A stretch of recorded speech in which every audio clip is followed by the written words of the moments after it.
Assalamualaikum warahmatullahi wabarakatuh. Teman-teman, selamat datang kembali di Dollar Hunter. Jadi di sini kita akan update informasi mengenai perkembangan dan peristiwa terkini yang terjadi di seputar dunia cryptocurrency, teman-teman. Namun seperti biasa, sebelum kita berbicara tentang dunia kripto, mari hari ini kita berdoa bersama-sama memohon pada Allah agar kita semua senantiasa diberikan nikmat berupa kesehatan dan juga diberikan keberkahan dalam tiap rezeki yang kita terima pada hari ini, teman-teman. Oke, teman-teman, hari ini kita akan update informasi dari sebuah media online yang bernama Liputan 6. Kita akan membahas tentang perkembangan dari XRP, teman-teman. Namun sebelumnya kita akan cek dulu untuk kondisi yang ada di market kripto. Jadi hari ini kita lihat Bitcoin kembali mengalami penurunan, teman-teman. Jadi Bitcoin turun lagi 2,52%, diperdagangkan di angka 67.438 US dollar. Sementara Ethereum juga turun 3,28%, teman-teman. 3,26% diperdagangkan di angka 1.959 US dollar. Kemudian XRP sendiri turun 2,32%. Hari ini diperdagangkan di angka 1,37 US dollar. Namun ada sebuah berita positif tentang XRP, teman-teman.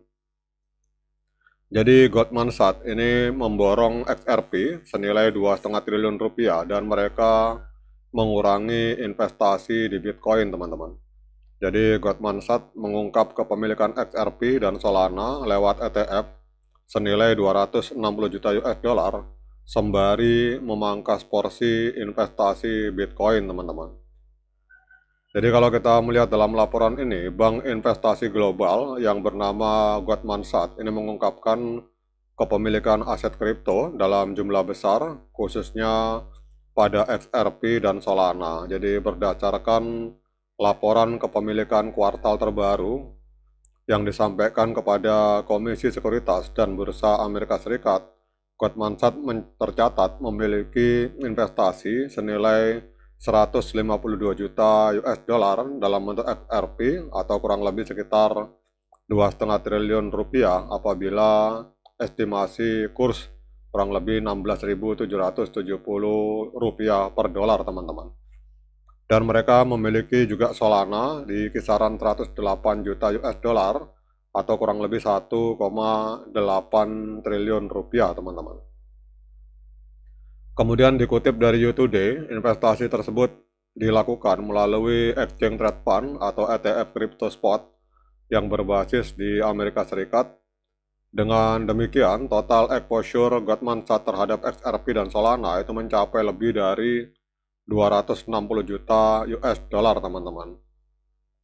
Kemudian dalam laporan tersebut, Goldman Sachs mengungkapkan bahwa kepemilikan XRP itu tersebar di beberapa penerbit ETF. Jadi rinciannya meliputi Bitwish XRP ETF senilai 39,8 juta US dollar. Kemudian Franklin XRP Trust sebesar 38,5 juta US dollar. Kemudian Grayscale XRP Trust senilai 38 juta US dollar.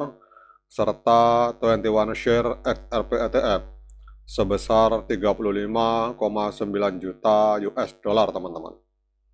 Jadi langkah ini menjadi sorotan karena dilakukan di tengah meningkatnya perhatian regulator dan pemerintah Amerika Serikat terhadap industri aset digital. Bahkan sejumlah eksekutif Goldman Sachs dilaporkan sempat menghadiri pertemuan di Gedung Putih untuk membahas masa depan imbal hasil stablecoin.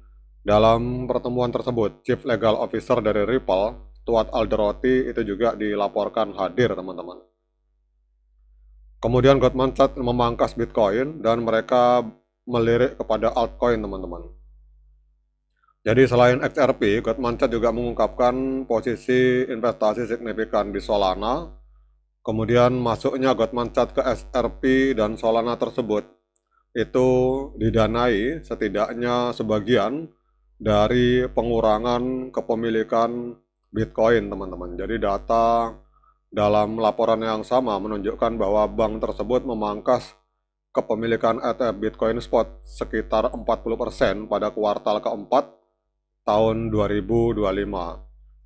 Meskipun demikian, Goldman Sachs masih memegang posisi besar di aset kripto utama, jadi bank ini tercatat masih memiliki investasi sekitar 1,1 miliar US dollar dalam bentuk Bitcoin dan 1 miliar US dollar dalam bentuk Ethereum, teman-teman. Namun pembelian terbaru menunjukkan adanya pergeseran strategi, teman-teman. Kemudian kalau kita lihat di sini membahas potensi pertumbuhan, jadi analis dari Goldman Sachs dinilai melihat adanya potensi pertumbuhan yang lebih besar pada altcoin berbasis utilitas seperti XRP dan Solana dibandingkan Bitcoin, teman-teman. Jadi langkah ini juga memperkuat sinyal bahwa institusi keuangan global itu mulai lebih selektif dan strategis dalam menyusun portofolio aset kripto mereka. Sementara itu, CEO dari Goldman Sachs yang bernama David Solomon dijadwalkan akan menjadi pembicara dalam World Liberty Financial Forum di Palm Beach pekan depan yang diperkirakan turut menyinggung arah kebijakan dan investasi aset digital ke depan, teman-teman. Jadi kita lihat ini ternyata bank terbesar di dunia ini mengurangi porsinya di Bitcoin, mencari altcoin yang memiliki utilitas nyata, teman-teman. Nah, kemudian kita akan lihat untuk harga XRP pada hari ini, teman-teman. Jadi XRP hari ini mengalami koreksi, turun sekitar 2,19% dalam 24 jam terakhir, diperdagangkan di angka 1,37 US dollar, teman-teman. Jadi kalau kita lihat di sini, XRP turun menjadi 1,38 US dollar dalam 24 jam terakhir. Ini alasan utamanya adalah adanya penjualan yang dipicu oleh beta pasar di tengah tekanan makroekonomi saat para trader mengurangi resiko menjelang laporan CPI dan data pekerjaan di Amerika Serikat, teman-teman. Kemudian alasan sekunder penurunan harga yaitu pengurangan leverage pada derivatif dan tekanan di seluruh sektor tanpa adanya katalis negatif spesifik pada XRP. Artinya penurunan harga XRP itu bukan karena ada berita negatif, teman-teman, tetapi karena memang market crypto secara keseluruhan sedang mengalami koreksi. Tetapi berita bahwa Goldman Sachs malah memborong Bitcoin ini adalah sebuah sinyal positif untuk para XRP Army di masa depan. Kemudian pertanyaannya, dengan informasi ini, dengan berbagai informasi yang sudah saya sampaikan, apakah layak bagi kita untuk melakukan pembelian XRP? Nah, untuk menjawab pertanyaan tersebut, saya persilahkan teman-teman melakukan dior dan investigasi secara mandiri, karena uang Anda itu adalah tanggung jawab Anda masing-masing. Oke teman-teman, demikian update informasi ini. Tetap semangat menciptakan profit di dunia kripto, namun tetap berhati-hati. Sekian dari saya, Assalamualaikum warahmatullahi wabarakatuh.